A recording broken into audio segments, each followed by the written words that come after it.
प्यारे बच्चों, question number 4 देखते हैं। अच्छा, क्वेश्चन नंबर 2 और क्वेश्चन नंबर 3 चाहें तो आप छोड़ सकते हैं। ठीक है, पहला क्वेश्चन आपको बता दिया है। अभी मैं क्वेश्चन नंबर 4 बता रहा हूँ आपको। सेकंड और थर्ड क्वेश्चन आप छोड़ सकते हैं। तो क्वेश्चन नंबर 4 देखिए प्यारे बच्चों। क्वेश्चन नंबर 4 किस तरह से होगा? हमें माध्य और प्रसरण ज्ञात करना है। और हमें क्या दिया गया है? आपकी टेबल के रूप में सवाल दिया गया है। क्या दिया गया है? हमें एक्स आई भी मिलेगा, हमें एफ आई भी दिया गया है। हमें कहा है माध्य और प्रसरण ज्ञात कीजिए। तो किस तरह से प्यारे बच्चों हम माध्य और प्रसरण ज्ञात करेंगे? तो देखिए, सबसे पहले एक्स आई जो दिया हुआ है वो लिख लिया हमने। इसकी जो बारंबारता है एफ आई वो जो दी गई है उसे हमने लिख लिया है सबसे पहले, क्योंकि हमें माध्य निकालना है और इसीलिए एफ आई और एक्स आई की मल्टीप्लाई करनी चाहिए, क्योंकि हम जानते हैं माध्य का फॉर्मूला क्या होता है। तो हमने सबसे पहले एफ आई और एक्स आई की मल्टीप्लाई कर दी है, यानी 2 की 6 की 12, इसकी मल्टीप्लाई 14 7 98 है, 18 और 12 216। तो इस तरह हमने एफ आई की और एक्स आई की मल्टीप्लाई कर दी और ये वाला कॉलम यानी थर्ड कॉलम हमारे पास आ गया है। अब क्या करा? एफ आई और एक्स आई जो हमने निकाला है उसको हमने ऐड कर दिया और लिख दिया सिग्मा एफ आई एक्स आई, और ये बराबर आया 760। इसी तरह ये जो एफ आई है बारंबारता है, इसे भी हमने जोड़ दिया है। तो इसे हम लिखेंगे सिग्मा एफ आई और ये बराबर आएगा 40।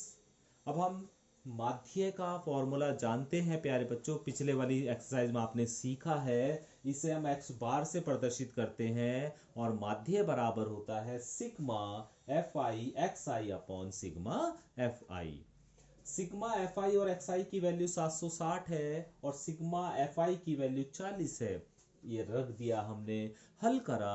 हल करने के बाद आपको माध्य 19 मिल गया है। तो इसका जो माध्य आया प्यारे बच्चों वो 19 आ गया है।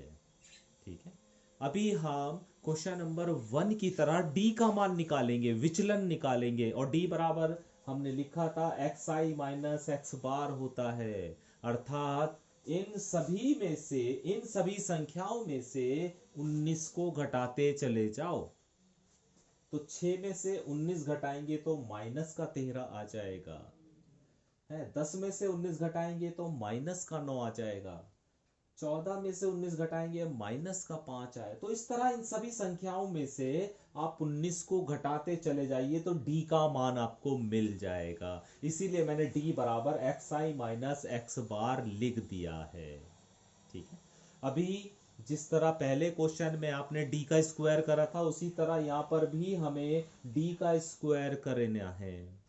तो हमने इस डी का स्क्वायर कर दिया, यानी -13 का स्क्वायर 169, -9 का स्क्वायर 81, -5 का स्क्वायर 25, -1 का स्क्वायर 1, 5 का स्क्वायर 25, 9 का स्क्वायर 81 और 11 का स्क्वायर 121। इस तरह हमने डी स्क्वायर की वैल्यू निकाल ली है। ठीक है, अभी क्या करा हमने, एक और कॉलम हमें इसमें बनाना है कि अभी हमें एफ आई की और ये जो डी स्क्वायर निकाला है इसकी भी मल्टीप्लाई करनी है। एफ आई की और ये डी स्क्वायर की मल्टीप्लाई करनी है। तो ये लिख दिया मैंने F I into D square. तो एफ आई की और डी स्क्वायर की मल्टीप्लाई करेंगे तो कर लीजिए। 6 की सॉरी 2 की और 169 की मल्टीप्लाई 338 आ जाएगी। 4 की और 81 की मल्टीप्लाई 324 आ जाएगी। 7 की और 25 की मल्टीप्लाई 175 आ जाएगी।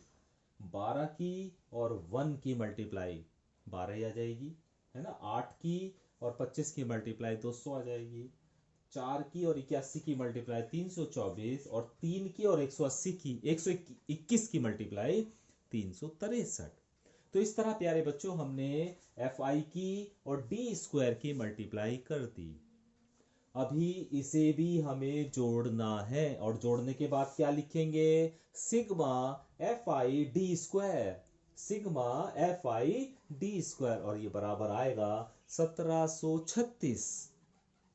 ठीक है, अभी हमें प्रसरण निकालना है। जिसे सिग्मा स्क्वायर के द्वारा प्रदर्शित करते हैं, और ये बराबर होता है sigma F I D square upon sigma F आई।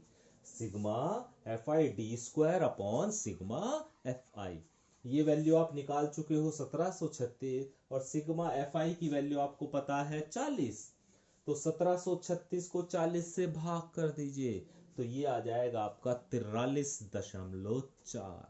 तो इस तरह प्यारे बच्चों आपका माध्य भी ज्ञात हो गया है और प्रसरण भी ज्ञात हो गया है। बस आपको ये टेबल का ध्यान रखना है कि कौन कौन से कॉलम इस क्वेश्चन में बनाए जाएंगे। तो क्वेश्चन थोड़ा सा जो इनकी मल्टीप्लाई है, जो डिवाइड आपको करना है, भाग करना है, उसे आप थोड़ा ध्यान से कीजिए, क्योंकि इसमें कैलकुलेशन बड़े ध्यान से करनी पड़ती हैं। बिल्कुल इसी तरह प्यारे बच्चों आप क्वेश्चन नंबर 5 पर खुद एक ट्राई करेंगे। क्वेश्चन नंबर 5 को खुद करने की आप कोशिश करेंगे, ठीक है।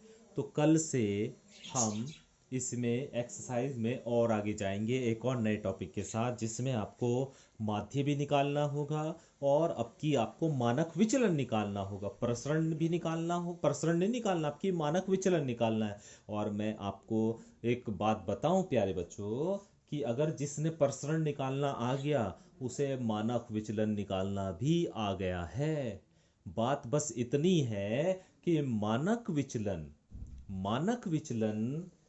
हमें सिग्मा के द्वारा प्रदर्शित करते हैं। मानक विचलन को हम सिग्मा के द्वारा प्रदर्शित करते हैं। इसका मतलब क्या हुआ? यदि आपने प्रसरण निकालना सीख लिया है तो मानक विचलन में क्या करते हैं, बस इसका अंडर रूट ले लो तो मानक विचलन आ जाता है।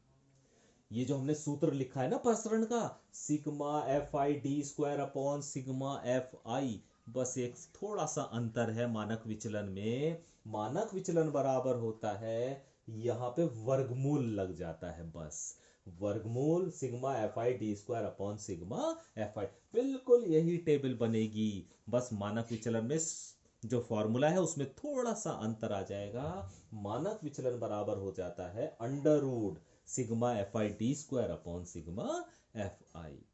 ठीक है, तो हम मानक विचलन कल से करना सीखेंगे। आज आप माध्य और ये प्रसरण ये सीख लीजिए, है ना। जो क्वेश्चन मैंने आपको बताए हैं उन क्वेश्चन की सहायता से, तो कल से हम आगे के क्वेश्चन करना शुरू करेंगे। Thank you.